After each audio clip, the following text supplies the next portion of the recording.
D'abord, je voulais vous remercier de m'avoir invité pour ouvrir ce colloque. Merci Raoul Le Turc de me faire confiance dans mon volontarisme et dans mes objectifs pour cette présidence du comité de bassin. Il se trouve qu'à peu près au même moment se joue au tribunal administratif le fait que je reste ou pas au président du comité de bassin, puisque André Santini, très très mauvais perdant, n'a trouvé que le tribunal administratif pour essayer de contester mon élection. Donc après, voilà, ça reste dans le domaine du droit. C'est évident que visiblement cette nouvelle présidence, et peut-être parce que j'ai des orientations en effet assez claires sur beaucoup de sujets, visiblement dérange quelques intérêts. Donc nous verrons bien. Mais j'espère rester présidente du comité de bassin et j'espère notamment sur ce dossier pouvoir en effet impulser peut-être, ou en tout cas infléchir avec l'ensemble des acteurs concernés les orientations en ce domaine. Alors, pour donner quelques éléments de réflexion, et du coup je vais essayer quand même de répondre vaguement aux 3 questions auxquelles on m'a demandé de répondre. Bon, vous avez dit à juste titre que j'étais présidente d'Haute Paris, et d'ailleurs Raoul Le Turc a rappelé à juste titre que parmi les 12 sites pilotes, il y avait une action menée par Haute Paris. Et je ne vais pas réintervenir sur le fait que, évidemment, les questions d'eau sont extrêmement liées aux questions agricoles. C'est vrai que je considère aussi qu'un des services rendus par les agriculteurs relève du traitement de l'eau de manière indirecte, mais nous sommes évidemment très conscients, en tant qu'opérateurs d'eau, que la qualité de la ressource dépend évidemment du travail fait en amont pour sa préservation et qu'on ne peut pas toujours être dans le volet curatif au détriment du volet préventif. Haute-Paris, je l'illustrerai en disant que Haute-Paris, c'est 102 captages d'eau souterraine. On alimente à peu près 50% de Paris en eau souterraine et c'est 185 000 hectares d'aires d'alimentation de captage, et avec 8 captages Grenelle et l'ensemble de ces captages, d'ailleurs, qui sont considérés aussi prioritaires par l'Agence de l'eau. Donc c'est vrai que nous sommes un acteur important depuis maintenant de très nombreuses années, et c'est vrai que ça a été d'ailleurs salué, on va dire, par des chercheurs extérieurs, donc c'est plus facile pour moi de le dire, mais Haute-Paris, je pense à juste titre, est vu comme pionnier sur ces questions, puisqu'on a depuis maintenant à peu près 20 ans ou plus, chercher à avoir une stratégie de préservation de la ressource, comme je le disais en amont, et de ne pas toujours être dans le volet curatif, et donc de travailler avec le milieu agricole, parce que j'ai oublié de le dire, mais sur ces 185 000 hectares, 63%, c'est de la surface agricole. Donc évidemment, nous sommes directement impactés par les pollutions agricoles diverses et variées. Donc on a tout un ensemble de mesures d'accompagnement, d'acquisition foncière, d'animation territorialisée et d'aide à la conversion en agriculture biologique. Ça a été rappelé, ce n'est pas le seul moyen, on en est tous convaincus, le moyen, au fond, enfin l'agriculture biologique est de très loin celle qui permet le mieux de protéger la ressource en eau. Cela dit, on sait très bien qu'on ne va pas convertir tous les agriculteurs du jour au lendemain en agriculture biologique. On peut tous le regretter. Moi, je suis une consommatrice uniquement d'agriculture biologique et même territorialisée. Je fais attention au bilan écologique. Mais on n'est pas tous convaincus qu'il vaut mieux acheter bio qu'autre chose. Donc, on a clairement cet objectif en tête à Haute-Paris. En même temps, on travaille aussi pour des mesures agro-environnementales vers l'agriculture intégrée, parce que c'est déjà une première étape. Puis, il faut parfois procéder par étapes et essayer de convertir de plus en plus d'agriculteurs ou de paysans, parce que moi je préfère même le terme paysan, sur cette voie. Et c'est vrai que sur le captage des sources de la Vanne, sur ce site pilote, eh bien, on a un vrai exemple de réussite. Alors c'est vrai qu'après, il faudra pouvoir justement l'évaluer, comme ça a été dit, l'évaluer pour montrer que c'est une solution qui marche. et que ça peut être un exemple repris ailleurs. Après, c'est évident que si ça marche sur Havane, c'est par un engagement très impliqué d'Hôtes Paris, ça c'est net, mais ça ne suffit pas. Et si les acteurs, après, que ce soit les acteurs du territoire, c'est-à-dire que ce soit les chambres d'agriculture, la SAFER, les différents services, évidemment l'agence de l'eau, mais l'agence de l'eau, je ne doute pas de sa volonté de nous accompagner, c'est évident que c'est aussi l'implication et la volonté des autres acteurs qui est déterminante. Et on se rend bien compte que les chambres d'agriculture ne sont parfois, comment dirais-je, ont des niveaux de résistance plus ou moins élevés, et donc ça conditionne évidemment la réussite de nos projets. En tout cas, on aimerait bien que ce que nous arrivons à faire sur la source de la Vanne, enfin sur d'autres bassins aussi, hein, la Voulzie, nous arrivions à le faire ailleurs. On est non seulement sur différentes mesures d'accompagnement, je ne peux pas toutes les citer, mais ce qu'on essaye d'expliquer, et ça peut-être moi c'est aussi mon rôle, on va dire plus politique, c'est de montrer aux collectivités locales et aux acteurs agricoles qu'ils y ont également intérêt, que ce n'est pas seulement, on va dire, une démarche intéressée de l'opérateur d'eau, mais que dans les différentes mesures que nous proposons d'aide financière, d'animation territoriale et d'accompagnement en mesure, enfin d'accompagnement en conversion agricole, enfin d'agriculture biologique ou intégrée, on est aussi dans des démarches de développement et d'aménagement un peu différents du territoire, que ça protège aussi le milieu et la qualité d'eau pour d'autres collectivités. Et donc, ça peut avoir des impacts positifs sur l'ensemble de leur environnement.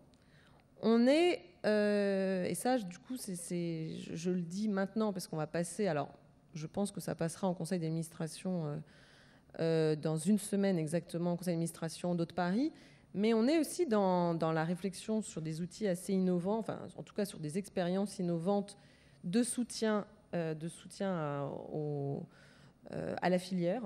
Et ça, c'est une première, c'est-à-dire qu'on va passer au conseil d'administration le fait que nous allons donc soutenir financièrement à hauteur de, je crois, à peu près 380 000 €, enfin un tout petit peu moins, mais enfin, c'est quand même pas rien, des coopératives, et même une union de coopératives pour les semences bio. Donc c'est évidemment extrêmement important, et c'est un outil innovant. Je pense que c'est une bonne chose, mais ça nous oblige, en tout cas je dis ça, et je conclurai d'ailleurs là-dessus, à peut-être penser un peu au-delà de ce que nous avons déjà mené avec succès, mais sur d'autres champs d'action qui n'ont peut-être pas encore été suffisamment explorés. Et c'est vrai que si on peut le faire, c'est parce que notamment l'Agence de l'eau nous soutient. Enfin, nous soutient d'ailleurs ce projet dans son ensemble, mais c'est que nous sommes un acteur avec l'Agence de l'eau contributeur. Alors là, en tant que présidente du comité de bassin, et je sais que je dois faire vite, donc je le dirai en quelques mots, on a 5000 captages. C'est la plus grosse agence de bassin, 5000 captages, à peu près 10%, 500 captages doivent être protégés d'ici 2015. On est et sur ces 500, il y en a 249 qui sont des captages Grenelle. C'est pas du tout faire injure aux équipes de l'agence, parce que malheureusement, ça ne relève pas que de leur seule compétence et volonté, mais c'est vrai que nous sommes en retard. Voilà, nous sommes en retard, et pour je ne sais pas si c'est rattraper le retard, mais on se rend bien compte que le 10e programme, et vous l'avez en partie abordé, le 10e programme ne pourra pas se contenter uniquement, je pense, de renforcer ce que nous avons déjà mené dans le 9e programme ou ailleurs. C'est évident qu'on arrive à un moment à un seuil, un seuil un peu critique, c'est que si on veut passer à l'étape supérieure, certes, il faut continuer à faire encore de l'accompagnement territorial, des MAE, du PDRH, tout ce qu'on veut. Mais il nous faut absolument, vu les injonctions, à juste titre, que nous donne la DCE sur le bon état écologique des eaux d'ici 2015, alors qu'on sait déjà qu'en gros, une bonne part, ça ne sera pas avant 2021, une autre en 2027, et encore, on espère que ces 2 dérogations suffiront, parce qu'on n'est même pas sûr qu'en 2027, on aura la globalité des masses d'eau en bon état écologique. Il nous faut trouver, là encore, des points d'appui, peut-être là où on ne les a pas encore trouvés, pour avancer sur cette préservation de la ressource en eau. Et donc en travaillant avec le milieu agricole, peut-être au-delà des mesures déjà instituées, avec, comme je l'ai dit, peut-être d'autres moyens d'action. Il y en a un aussi que je pense qu'il faut qu'on continue à expérimenter, au moins on verra si on peut le mener, mais il y a la piste de la contractualisation, on l'a abordé la dernière fois avec l'agence et le milieu agricole. Ça ne veut pas dire, parce que je voudrais bien, pour éviter que les gens comprennent mal parfois ce que je peux dire, ça ne veut pas dire d'ailleurs que ça n'oblige pas les agriculteurs à devoir répondre déjà à leurs obligations. C'est-à-dire qu'on n'est pas là non plus pour se substituer, d'une autre manière financière ou autre à leurs obligations de répondre, aux objectifs de bonne qualité d'eau, mais ça veut dire que ça peut être aussi un nouvel outil pour élargir le champ d'action. D'autres collectivités le font, notamment je pense aux collectivités allemandes. Elles n'ont jamais été taclées par l'Europe, donc je ne vois pas très bien pourquoi nous, on ne pourrait pas expérimenter aussi cette solution en France. Ça reste une des pistes, c'est sûrement pas la seule, mais si je le donne comme exemple, c'est parce que en fait, c'est vrai que c'est relativement nouveau. Enfin, c'est apparu de manière relativement nouveau dans le paysage, et je pense que c'est à travailler. Enfin, je terminerai, puisqu'il faut que je conclue, sur le fait que moi, quand je me suis présentée à la présidence du comité de bassin, je l'ai dit comme en tout cas un des thèmes qui pour moi me semblait extrêmement important.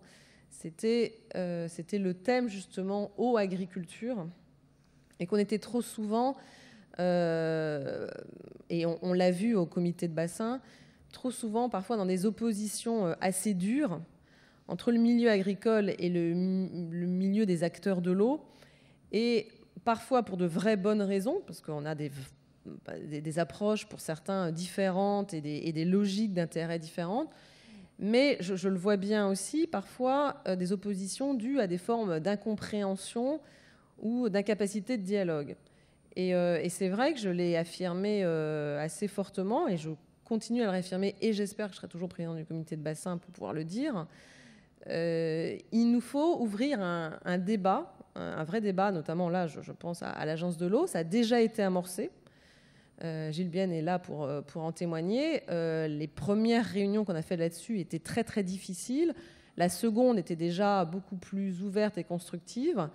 Il faut continuer parce qu'il faut pouvoir, par l'échange et pas seulement par l'échange, on va dire, oral, mais par aussi l'exemple de bonnes pratiques, l'échange d'expériences, travailler aussi en essayant de convaincre que le milieu agricole a aussi intérêt dans son ensemble à pouvoir changer ses pratiques.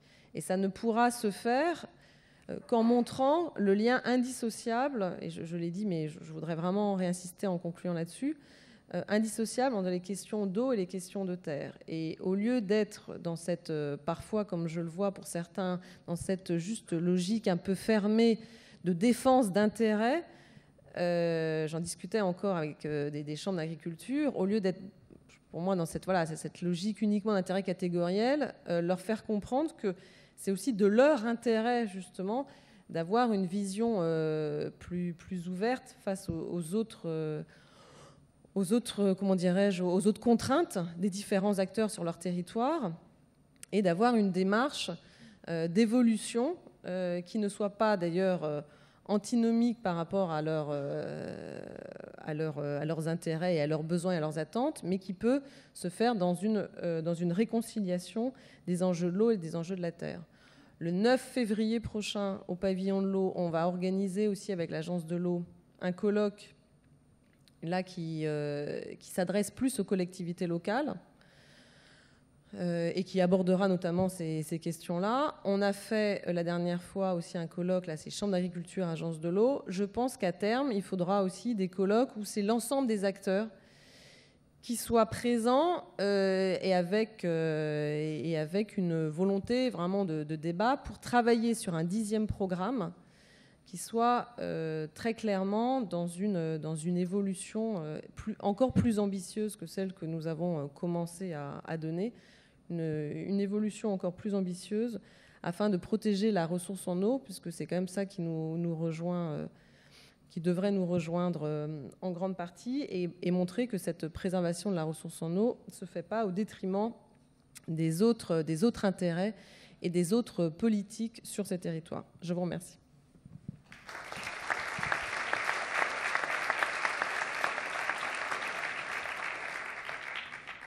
Merci beaucoup, mais je vais quand même vous poser une question avant de passer à la première table ronde. Vous avez noté effectivement que les actions d'animation, les MAE, les aides, en général, étaient nécessaires, peut-être pas suffisantes pour changer de braquet, pour passer à un niveau plus important sur de la conversion en bio. Donc vous avez évoqué la piste de la contractualisation. J'aimerais que vous nous en disiez un petit peu plus, parce que est-ce que notamment c'est une réflexion qui est uniquement au niveau du comité de bassin Seine-Normandie ou des Hauts-de-Paris? Est-ce que c'est une réflexion qui est plus générale? Est-ce qu'on irait sur un système de bonus-malus pour des agriculteurs qui auraient un impact négatif sur la ressource en eau? Alors honnêtement, j'aurais du mal à vous répondre de manière plus précise, puisque c'est vraiment une idée qui émerge dans le débat et qui, pour l'instant, on va dire, pas construite ni juridiquement, ni techniquement, ni financièrement, réellement. C'est qu'on a des éléments de réponse.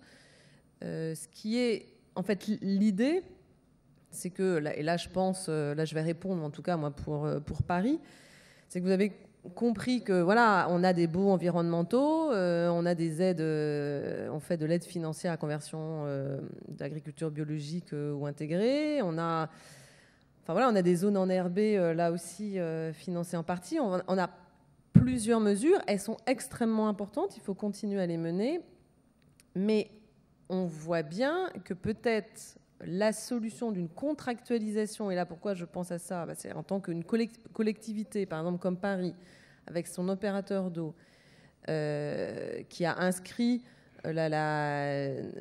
comment dirais-je, à la fois dans son plan climat et dans sa stratégie menée par Hauts-de-Paris, la préservation de la ressource comme une de ses priorités, et de lier la question de la préservation de la ressource avec la filière agricole, et la contractualisation sous une forme que je ne peux absolument pas définir, puisque justement, elle n'a pas été pensée jusqu'à maintenant, la contractualisation avec le milieu agricole pourrait nous permettre d'avoir d'autres formes d'aide financière, et d'autres aides financières en plus de ce que nous avons déjà engagé. Donc ça serait, un nouvel outil. Je vous dis que pour l'instant, on est au stade total de l'expérimentation, mais je reste convaincue qu'il faut justement pouvoir y travailler afin de proposer, en plus de ce qui est déjà fait, une piste qui pourrait engager une partie du monde agricole vers une voie de protection du milieu aquatique et de la ressource, tout en continuant leur activité agricole.